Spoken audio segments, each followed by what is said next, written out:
Sabo, breaking free from his red-black leader identity, joins us for his new job at McDonald's in his red-yellow form as one of our 3 leaders released in Starter Deck 13, Ultra Deck, the 3 brothers. And if you'd like to play him, here's everything you need to know. Sabo is perhaps one of the most complex decks in One Piece the Trading Card game. Out of the box, he seems pretty straightforward. Don 1 activate main. Once per turn, you may add one of your 3 cost or higher characters with 7k power or more to the top of your life, face up, and give up to one of your characters plus 2k power until the start of your next turn. Breaking that down, our best case scenario a lot of times is to have 2 established characters on board prior to the leader's ability. Say for instance we have OPO6's Emporio Ivankov and OPO5's Karasu on your board. One of your playlines could be to attach 2 Don to Karasu, swing into your opponent, minusing 1000 from the enemy leader, then attach 1 Don onto Sabo. Activate his ability to send Karasu straight to your life and give Ivankov plus 2k power, allowing you to swing your 6k leader into a 4k opponent leader, and then an impressive 8k swing with Ivankov. Ivankov then remains at 8k until the beginning of your next turn. So let's think about that for a second. Sabo has, in a way, defended 2 characters from a potential crackback onto your board. One by bouncing that character that would be targeted straight to your life, and the other by buffing its base power, forcing opponents to commit heavy amounts of Don into swinging into it, or using removal cards. All the while adding a card into your life pile that will only benefit you by playing it next turn if your opponent does attack leader. Pretty cheeky stuff! We heal and defend characters on board. Feels like a Sabo thing to me. So, what cards feel good to use in this deck? For me personally, Yellow Wano, Red Straw Hats, Yellow ST13 cards, and Red Revolutionary Army. Red and yellow are 2 of the most powerful colors in the game. Red for aggression, yellow for defensive and great setup options. The best part about this combination? Both colors have characters that will trigger play from life. Starting with our Starter Deck 13 Ultra Deck, we definitely utilize Little Monkey D. Luffy, Little Porpoise D. Ace. If you've seen our leader guides for Luffy and Ace, you'll be familiar with how these work. And if you haven't, please check them out on our channel. But for those of you who have found this video first, the little brothers both play at 2 cost 2k power, plus 1k counter, activate main. Check for a 5 cost corresponding brother, Luffy for Luffy, Ace for Ace, from the top of your life and play it. If you play it, give up to one of your leaders 2k power until the start of your next turn.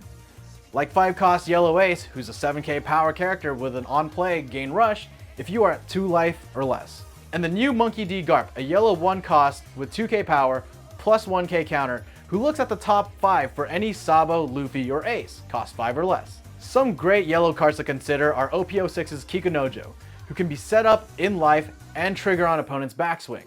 OPO6's Hiyori, to gain ourselves some early info and early life setup. And her big brother, Momonosuke, also from OPO6, to send them back to life and remain as a stalwart blocker. However, my personal favorite has got to be Nekomamushi from OPO6. With trigger play this card if your opponent has 3 or less life, and Don times 2, letting him attack active characters. Tell your opponent to say bye to those blockers before you send the cat back to your life. So how about red? Well, let Straw Hat's aggression plus Rev Army's onboard oppression be your answer. Our red cards of note are Starter Deck 1's Luffy, a 5 cost 6k power character with rush and Don times 2. This character gains unblockable. Then, you have OPO5's Karasu, a Revolutionary Army character with 5k power who gives minus 1000 on play to a character or leader. Then, when attacking at 7k power or more, can give minus 1000 to a character or leader. There's also OPO5's Morley, who has trigger, trash 1, play this card, and when attacking at 7k power or more, your opponent can't activate blocker for their attack. And finally, OPO5's Lindbergh, who has the same trigger and same 7k plus when attacking threshold, which lets you KO an opponent's character with 3k power or less. So small blockers like Brule, Boa, or those pesky Rebeccas. Or you can go ahead and play a Koala, your resident 2k counter from OPO5, and give a 6k power or less character blocker like OPO4's Sanji or OPO5's Eustace Kid, minus 3k, before popping him out of there with Lindbergh. Capping the Rev Army out would be OPO6's Emporio Ivankov, a 6k power character who can search 3 from the top of the deck and play out a Rev Army card that has a base power 5k or less for free. A great tool for flooding the board and setting up all the proper Rev Army tools at your disposal. Not to mention they're just 1 Don equip away from being sent to the top of your life with leader effect, turning on the 7k power effects of your other Rev Army characters. Some other red cards I enjoy using are Nami from Starter Deck 1.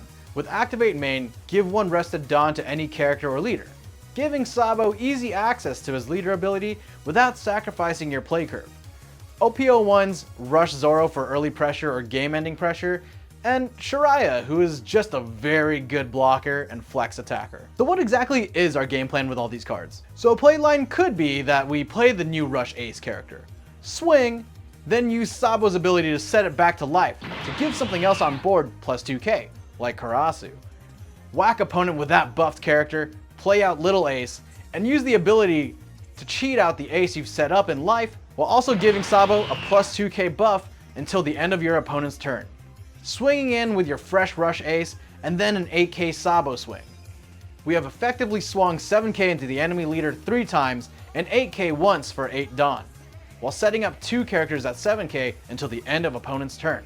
That's insane value, but it does have some things to give you pause in your play line making decisions. For instance, preemptively swinging with a 7k swing might get your opponent to trigger a beige onto your leader, or maybe they OPO1 Punk Gibson and rest one of your characters, or maybe you run into one of the only people running ST12 Lion Strike. It might hamper a lot of your combo plays, and those are the sort of roadblocks you have to pivot around. But the deck is nimble enough to be ready for that. Your Rush Ace hits a beige, and now your leader can attack. Let's reconsider smacking face and going for board control by sending Ace to our life with Sabo's ability, buffing Lindbergh and using him to take out 2 of their characters on board. Karasu just got bottom decked or rested somehow? No worries. Let's guard up, smack with Morley as an unblockable, then send them to life, giving our onboard Shariah plus 2k until the start of our next turn, helping us defend better. There are ways to prolong the game states so that your tools end up working for you. And that might be the running theme for this deck. Sabo is really great to play because of that. Methodically thinking and planning those steps and creating the perfect setup to punish your opponents for even daring to take your life or mess with your brothers, you know? And if you're looking to play this awesome deck, here's a deck list that won a flagship tournament in Japan. Perhaps another? Here's a list from Eggman on Twitter. But let me know in the comments what cards or special techs you're bringing to your Sabo deck. And if you're looking for guides on our other 2 brothers, why don't you check out our channel and maybe like and subscribe?